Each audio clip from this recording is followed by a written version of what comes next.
हे बच्चों बारी, welcome to biology tuitions. आज हम लोग क्लास 12 का मॉलिक्यूलर बेसिस ऑफ इनहेरिटेंस शुरू करने वाले हैं। So be ready for that. Okay, सबसे पहले हम लोग बात करते हैं जीन की, जो कि आइडेंटिफाई हो चुका था 20th सेंचुरी में। सो दैट कि वो आपके क्रोमोसोम के ऊपर होता है और वही आपका इनहेरिट होता है from one generation to another generation.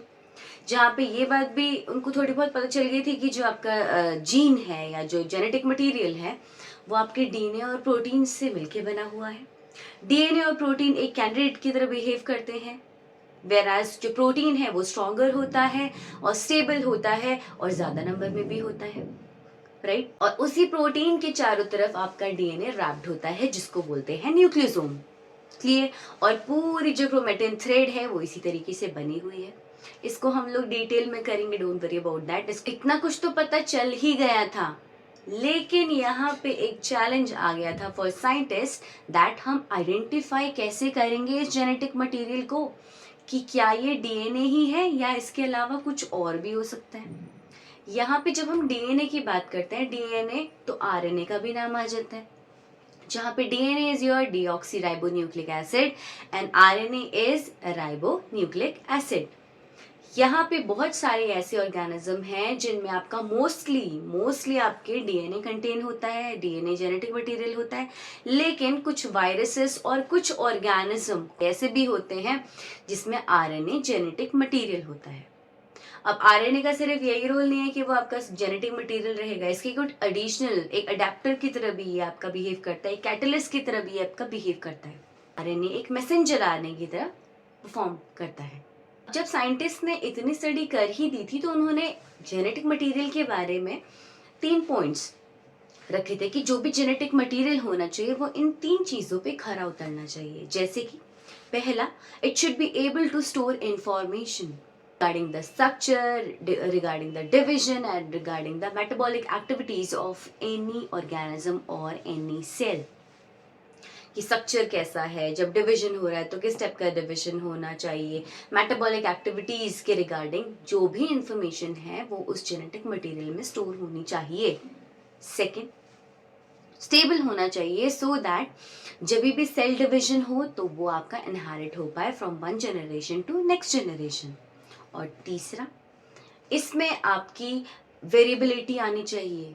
That means कि स्लाइट चेंजेस जब भी आपके क्रोमोसोम्स क्रॉस ओवर करें तो आपका जो जेनेटिक मटेरियल है इसमें स्लाइट चेंजेस आने चाहिए, जिसको बोलते हैं म्यूटेशन, जो कि आने वाली जनरेशन में एवोल्यूशन का रोल प्ले करते हैं। धीरे धीरे जो भी एवोल्यूशन के टाइम पे जो भी स्पीशीज है वो आपकी इवॉल्व होगी, चेंज होगी, उनमें आपकी वैरायटी आएंगी, है ना। जिराफ याद करो जिराफ।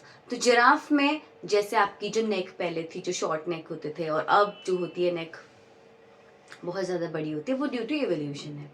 तो ये भी आपका जेनेटिक मटेरियल की वजह से ही हुआ है। तो ये तीनों पॉइंट्स आपके होने चाहिए जेनेटिक मटेरियल में। तो अब जो 2 नाम आए हुए हैं that is DNA and RNA, अब हम लोग थोड़ा सा स्टडी कर लेते हैं उनके बारे में कि क्या है भाई डीएनए एंड आरएनए। तो डीएनए में कौन कौन से पॉइंट्स हमें ध्यान रखने हैं कि डीएनए क्या है। तो जैसे मैंने यहाँ पे कुछ पॉइंट्स लिखे हुए हैं, long polymer of D ribonucleic acid से आपका पूरा डीएनए बना होता है। लेंथ अगर हम देखेंगे तो यूजुअली डिपेंड करता है कि कितने इसमें न्यूक्लियोटाइड्स प्रेजेंट है, ठीक है। जैसे एक pair 1 nucleotide, then second nucleotide, third, fourth, fifth, 6, 7, 8, 9, 10, 11, 12 up to जितने भी न्यूक्लियोटाइड्स प्रेजेंट होंगे डीएनए का लेंथ उतना ही बड़ा होगा। चलो भाई, न्यूक्लियोटाइड मतलब क्या है। न्यूक्लियोटाइड से पहले आपको पता होना चाहिए न्यूक्लियोसाइड्स क्या होते हैं। न्यूक्लियोसाइड क्या होते हैं भाई, अभी हम लोग देखेंगे कि किससे आपका डीएनए बना हुआ है। डीएनए की कॉम्पोजिशन देखेंगे, डीएनए आपके 3 चीजों से मिलकर बना हुआ है, that's pentose sugar, phosphodiester bonds, phosphate group भी आप बोल सकते हो उसको, और साथ ही साथ बेसिस, नाइट्रोजनस बेसिस। इन 3 चीजों से आपका डीएनए मिलके बना हुआ है। जहां पे जो न्यूक्लियोसाइड है जिसमें पेंटो शुगर और बेस आपस में जब लिंक अप हो जाते हैं तो ये एक बैकबोन क्रिएट करते हैं, एक स्टेबिलिटी प्रोवाइड करते हैं, और इसी को ही न्यूक्लियोसाइड बोलते हैं। जब वन न्यूक्लियोसाइड जब दूसरे न्यूक्लियोसाइड के साथ बॉन्ड बनाता है with the help of phosphodiester bond। तो इस पूरे स्ट्रक्चर को बोलते हैं न्यूक्लियोटाइड। मतलब एक न्यूक्लियोसाइड, दूसरा न्यूक्लियोसाइड, तीसरा न्यूक्लियोसाइड, बहुत सारे न्यूक्लियोसाइड्स हैं, और जब ये सब के सब आपस में बॉन्ड बनाएंगे फॉस्फोडाइस्टर बॉन्ड्स के साथ, तो आपका बनता है न्यूक्लियोटाइड। तो जितने न्यूक्लियोसाइड्स आपस में जुड़े हुए हैं फॉस्फोडाइस्टर बॉन्ड्स की हेल्प से, उनको बोलते हैं न्यूक्लियोटाइड्स। और न्यूक्लियोटाइड का पूरा एक स्ट्रक्चर आपको क्या देगा बना के? डीएनए। सिर्फ एक साइड नहीं, दूसरे साइड में। और एक साइड आपका जो फ्रंट, अगर मैं बोलूँ राइट एंड लेफ्ट साइड, तो राइट साइड लेफ्ट साइड का एंटी पैरेलल होता है। अगर आपका डीएनए शुरू हो रहा है 5 एंड से और खत्म हो रहा है 3 एंड पे, तो इसी के ही बगल में, क्योंकि मैंने बोला डीएनए आपका डबल हेलिक्स स्ट्रक्चर है, राइट?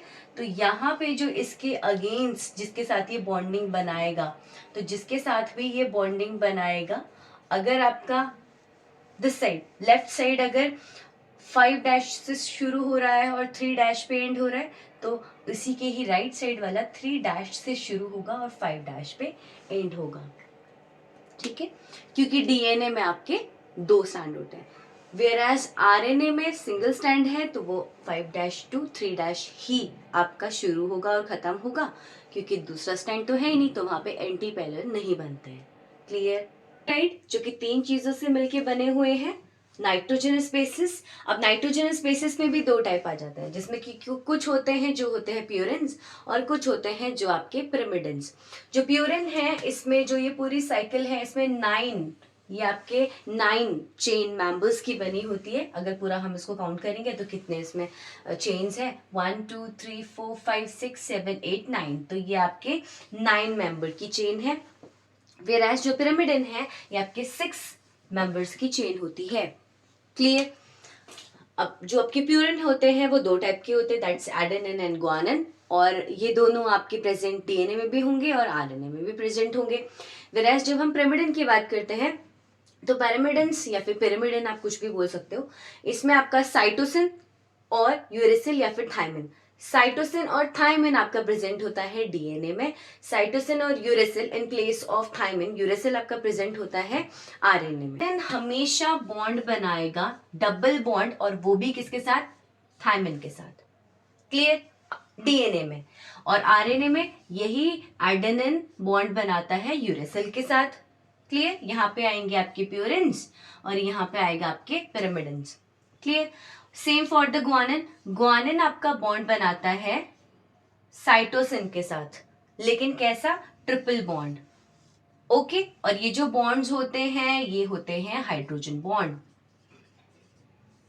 क्लियर? तो यहाँ पे आपको याद रखना है ATCG, ऐसे याद रख लो। ठीक है, ए टी के साथ बॉन्ड बनाएगा, लेकिन डबल बॉन्ड के साथ ये आपका बॉन्ड फॉर्मेशन करता है, और ग्वानिन हमेशा साइटोसिन के साथ बॉन्ड बनाता है, जो कि ट्रिपल बॉन्ड। ठीक है, ये दोनों पैटर्न्स आपके डीएनए में फॉलो होंगे और ये दोनों पैटर्न्स आपके आरएनए में फॉलो होंगे। इस बेसिस बता दिया मैंने कि इसमें 9 मेंबर्ड की चेन बनेगी और पिरामिडिन्स में आपके 6 मेंबर की चेन बनती है।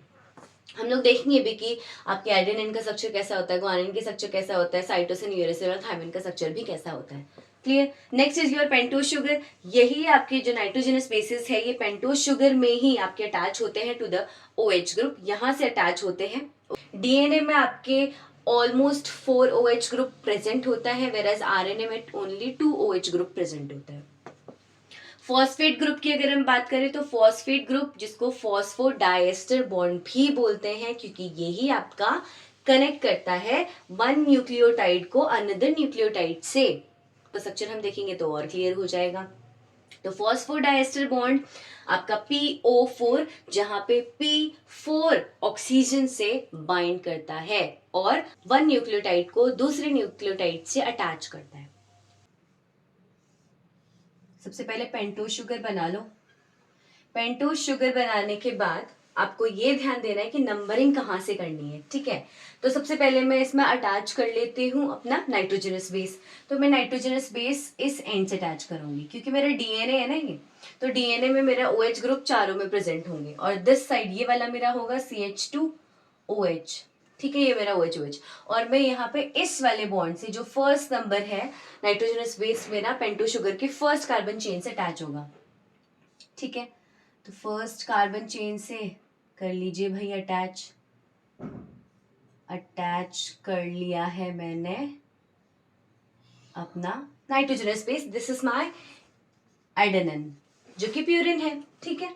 अब ये वाला जो ग्रुप है मेरा फर्स्ट, सेकंड, थर्ड, ये फोर्थ, और ये जो कार्बन चेन है ये फिफ्थ है, ठीक है। तो मेरी फिफ्थ वाली एंड जो OH इसके साथ जुड़ा हुआ है, यहीं से मेरा OH था, H फ्री हो जाएगा क्योंकि ये बॉन्ड बनाएगा आपके फॉस्फोडाइएस्टर के साथ। फॉस्फोडाइएस्टर के साथ इसने बॉन्ड बनाया तो H आपका ये आ गया, यहाँ पे आ गया आपका H, ठीक है। और यहाँ पे फॉस्फोडाइएस्टर बॉन्ड से ये आपका अटैच हो गया है। तो ये वाले मेरे कौन से कार्बन चेन से अटैच हुआ है? ये मेरे 5 एंड वाले कार्बन चेन से अटैच हुआ है, ठीक है। नेक्स्ट जो मेरा आपका अगेन न्यूक्लियोटाइड आएगा वो मेरा अटैच होगा अगेन फॉस्फोडाइएस्टर बॉन्ड से ही, क्योंकि यहाँ पे OH ग्रुप प्रेजेंट होता है तो H से तो बॉन्ड बन जाएगा। ये अगेन आपके फॉस्फेट ग्रुप के साथ अटैच हो जाएगा और फिर उसके बाद ये जो O है ये आपके अगेन ऐसे ही नाइट्रोजनस बेस के 5th कार्बन चेन के साथ आपका बॉन्ड बनाएगा। तो मैं इसको दोबारा से लिख दूं, CH2 जो कि आपका 5th कार्बन चेन है नेक्स्ट न्यूक्लियोटाइड का, ठीक है। दिस वन अगेन यहाँ पे एक और मेरा क्या आएगा, प्यूरिन। यहाँ पे मेरी एक और प्यूरिन आएगी, ओके। ये आ गया है प्यूरिन, ठीक है। अब मेरा यहाँ अगेन कौन फ्री हो गया, दिस इज 1 2 3। अब मैं इसके बाद और ऐड नहीं कर रही हूँ, तो मेरा third end of OH free हो गया है। तो ये आपका स्टार्ट होता है 5 एंड से और 3 एंड पे जाके ये आपका एंड हो जाता है। तो इसके बगल में जो आपका स्टार्ट होना चाहिए उसका एंटी पैरेलल वो किससे शुरू होना चाहिए, 3 एंड से शुरू होना चाहिए, ठीक है। तो ये इसका जैसे अभी ये सीधा है ना, तो ये इसका जस्ट उल्टा होता है इसके पैरेलल साइड्स में। और याद रखना ये एडेनिन है, ठीक है, और ये मेरा ग्वानिन है। तो अगर एडेनिन है तो एडेनिन कितने बॉन्ड बनाता है भाई, तो एडेनिन हमारा डबल बॉन्ड बनाएगा, ये भी याद रखना। और यहाँ पे पेंटोज शुगर अगेन मैं बनाऊंगी। ऐसा करते हैं कि पहले हम लोग इसको बना देते हैं नाइट्रोजनस बेस, तो दैट मेरा सीधा सीधा आ जाए। नाइट्रोजनस बेस मेरा अटैच होगा अगेन पेंटोज शुगर से ही, और पेंटोज शुगर मेरा यहाँ पे उल्टा हो जाएगा इस तरीके से, ठीक है।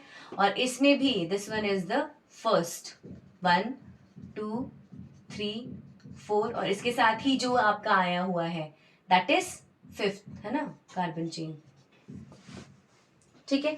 तो 5th कार्बन चेन से मेरा अटैच हो जाएगा, तो मेरा 5th कार्बन चेन से ये अटैच हो गया, ठीक है। और उसके बाद CH2O और इसका O अगेन फॉस्फोडाइएस्टर बॉन्ड के साथ फिर दोबारा से लिंक अप होगा,